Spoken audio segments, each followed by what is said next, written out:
ukuthi ke deputy namhlanje benizokwenzani la eNkhona? Namhlanje baxo bekusuku olukhulu kumina usuku lokuqala as u-deputy chair kule province eKwaZulu-Natal phansi kweqembu le-MKP. Usuku lanamhlanje besihle njenge-structure sokhetho sizoqinisekisa ukuthi ama-systems ethu konke kuhamba kahle. Besizothola i-report from i-office likanobhala wethu Comrade uMpungose nomnyango ka-organizer wethu. So konke kuhambe kahle kakhulu. Engingakunxusa njengosihlalo omusha ongaphansi kasihlalo uMacingwane ukuthi sibekezelelane sibambisane kuthi ama-submissions nako konke kufanele kwenzeke e-ofisini likanobhala no-organizer kwenzeke ngendlela so that ukhetho lwethu luzohamba kahle kakhulu. Kodwa umhlangano uhambe kahle kakhulu. Wonke ama-regions abe-represented and ama-leagues represented, i-structures abefundisi zikhona nje bekukuhle kakhulu. Zonke inhlaka zeqembu bezimelelekile ukuthi umsebenzi wokhetho uhambe kahle. Angingabaziki ukuthi njoba sizobambisana siqhubekise phambili vele umsebenzi ubuvele wenziwe. Thina okwethu kuzoqinisekisa ukuthi siyaqhubeka nomsebenzi konke kuzoba kuhle kakhulu. Asibonge kakhulu David. Sabingelela kunobhala waKwaZulu-Natal. Namhlanje sibonile nihlangene njenge-province besacela mhlambe wazise abantu bakho baKwaZulu-Natal namanye ama-province ukuthi nina niqhuba kanjani la KwaZulu-Natal. Ngibingelele cha. Namhlanje usuku lethu belubaluleke kakhulu bekumhlangano wokuqala wekomiti lethu elengamela ama-elections elidila ne-councillor selection elakhiwa ama-officials structure se-election team kube nama-reps from abefundisi MKSM ama-veterans nabo bonke esebenzisana nabo. Elihlangene okokuqala lizo-receive ama-reports ukuthi sihambe kangakanani. Sajabula masithola ukuthi out of 921 wards awu-850 aseyenzile i-process nge-weekend lesiya kuyona kuyaqedelelwa la kunama-processes khona outstanding. Bese kuthi okunye ebesizokubheka as ubuholi beprovince sasikhiphe into ethi akudilwe nama-disputes wonke kushayo lwesine esekudililwe nawo. Siyibhekile leyo sabheka ukuthi sekuhambe kangakanani kodwa-ke sasesiba nento-ke ethi kusukela ngesonto elizayo la ama-disputes engenziwe khona iprovince isizoyongenelela ngoba asikwazi ukuthi kube nama-disputes azohlala isikhathi eside ngoba ngeke sayoregister umuntu kusene-dispute ekhona. So from next week sizongenelela sisondelele kona ama-regions as iprovince-ke manje sizodila nama-disputes uqobo. Siphinde sagcizelela nolunye udaba ukuthi ama-disputes sakhipha i-email address edila nama-dispute esizoyifaka ey'nhlakeni zethu zokuxhumana okuyikhona la esithi ama-appeals ngoba empeleni iprovince idila nama-appeals awafakwe khona angafakwa kuma-personal emails nako-WhatsApp aba-personal. So ilezo zinto ebesidila nazo kakhulu. Saphinde sabuka nohla lwamalist ebesiwacelile ama-candidates asekhethiwe. Sikucelela-ke loko i-process ye-vetting ne-screening okuyi-process okufuneka yenzakale at a provincial level.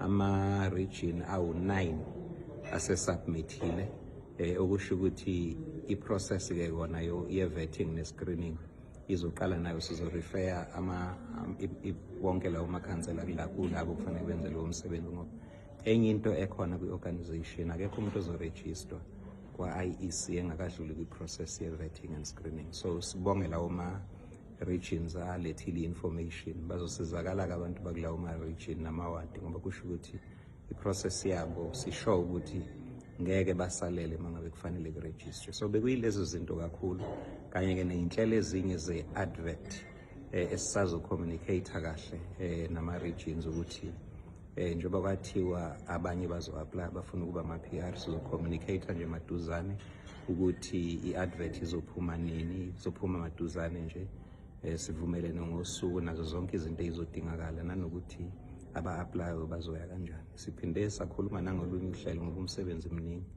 othi kusukela ngesonto elizayo kusho ukuthi lesi sigungu sizohlangana almost every day sizodila neprocess ngoba njengoba kuneyindawo enama-dispute kusafanele senze o-interview kulabo abafuna ukuba ama-PR. So umsebenzi omkhulu lo kakhulu ozodinga ukuthi sisebenze 24 hours a day. So umhlangano wethu ube fruitful kakhulu. Indlela eyaphambili siyayibona iyakhanya. Siyabonga kakhulu ndobhala ngesikhathi sakho. Ngibonge kakhulu. Kwenzakalani eThekwini Somlomo? No, asibonge Maxo. Sibingelele kumphakathi wonke kwaZulu Natal, sibingelele kumalungu omkhonto wesizwe. Namhlanje besihleli i-meeting yethu yokuqala njengale structure se province esidila nento zokhetho with officials and some few comrades that are sitting in the process a council nomination. It was our first meeting, very fruitful meeting where we're able to take stock of what what has transpired throughout the regions of KwaZulu Natal. Exciting things are coming up. I think we should be ready now for elections in no time. Okay. Ithini indaba ama-dispute kakhulukazi kulama regions IQ mangicabanga akhona la KwaZulu Natal? Indaba ama-dispute for now ama-disputes were being dealt at the level of the region up until yesterday. Now from today moving forward, the province is taking over the process of disputes and then when a clean sweep go on regions. So there will be there will be teams that are going to be sent throughout the province in regions to go and look for our members and deal with all the disputes that are lingering, that remained behind. So from now until next week, comrades must expect leadership of Umkhonto Wesizwe in the province and the independent team that deals with disputes azofika lapho azolalela khona ama-members Umkhonto Wesizwe and then begin a process of trying to mitigate some of the problems as emanated from our processes and nomination. Mhlawumbe mangase ngibuze about iTheku region to be specific. Mhlawumbe lolu hlobo lwama comrades lwethu nina as a province nithini ukuphawula kwenu kakhulukazi sibonile kwezokuxhumana beya ku president bebika ngekhalazo zabo. No, on the matter of eThekwini region, I think the leadership of eThekwini region is seized with the matter for now.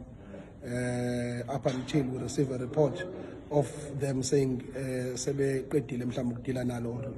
challenges, that is when we are going to be coming in. But for now, we respect and trust the comrades that are dealing with the matters, that they will deal with the matters in a way that actually shows the spirit of Ubuntu, of what Umkhonto Wesizwe stands for. And then bakwazi ukuthi benze sure ukuthi yonke i-process ilandelwe ngendlela, because iTheku is very important emkhontweni wesizwe. We want to win iTheku and we want everyone not to be left outside. Sidinga wonke umuntu abe ingxenye yale process. So for now we trust that the leadership of eThekwini is dealing with the matters aseThekwini ngendlela correct. As for what then transpired yesterday, comrades wanted to meet with the president because they wanted to appraise him on some of the challenges that they had. So we as a province do not have a problem if comrades wants to meet with their president and raise matters at the level of the president. So we are aware that those comrades try to meet with the president, and hopefully soon they will get that opportunity to meet with the president, because it's important that they meet with the president. Kusasa kuzalwa uMandela, uthini umyalezo wakho nanokuthi Somlomo waKwaZulu Natal wena uzoba wenzani kusasa? Kusasa kuzalwa ingqalabutho baba uNelson Mandela. I'm reminded of ikoti yakhe ethi, if the democratic government is doing what the apartheid government did to you, you must also do the same thing to the democratic government that you did against the government of the apartheid. So in essence, tomorrow we'll be remembering Babu Nelson Mandela. But as for us, as the province and the leadership and the members of Umkhonto Wesizwe, we're encouraging every member of Umkhonto Wesizwe to take time and stock on this important occasion babe nento abayenzela umphakathi, because umkhonto wesizwe, one of its fundamental principle is the principle of ubuntu. Umuntu ngabantu. They must go and assist the community. As for me, tomorrow we'll be joining the team that is going to be handing over houses region Majuba. We'll be joining that team with the President, the Secretary General, and we'll be doing our 67 minutes Kamandela there. So we wish everyone, by the way, tomorrow a very productive Nelson Mandela Day. Ukuthi bonke abantu bakaZulu Natal basebenza ngokuyikhandla siqinisekise ukuthi ngomhla 1 and 2 August everyone comes out and register to vote. But remember, the voting has not stopped. You can go and register to vote kwa IEC or use portal ka IEC to register to vote for a change.